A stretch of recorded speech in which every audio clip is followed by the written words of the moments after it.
ஒரு இந்திய கிராம தெருவில் கனமழை பெய்யும் சூழல்.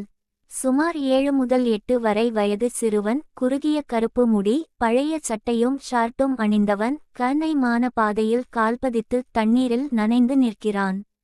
அவன் ஒரு சிறிய பழுப்பு நிற நாய்க்குட்டியை மெதுவாக தூக்குகிறான். நாய்க்குட்டிக்கு நெற்றியில் ஒரு வெண்மை குறி, உடல் நனைந்து நடுங்குகிறது. பின்னணியில் சிறிய குடிசைகள்.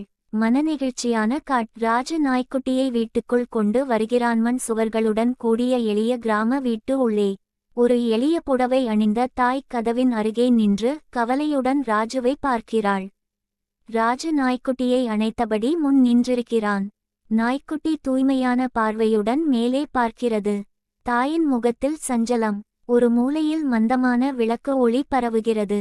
நாய்க்குட்டிக்கு கருணா என்று பெயரிடுவது. மதியம் நேரம். வீட்டிற்குள் ராஜு தரையில் கால் மடக்கி அமர்ந்துள்ளான். நாய்க்குட்டியை மெல்ல ஃபைத்தது. கருணா என்று அழைக்கிறான்.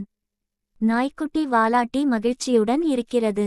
அருகில் பால் நிறைந்த ஒரு சிறிய கிண்ணம். சூழல் வெதுவெதுப்பும் மகிழ்ச்சியும்.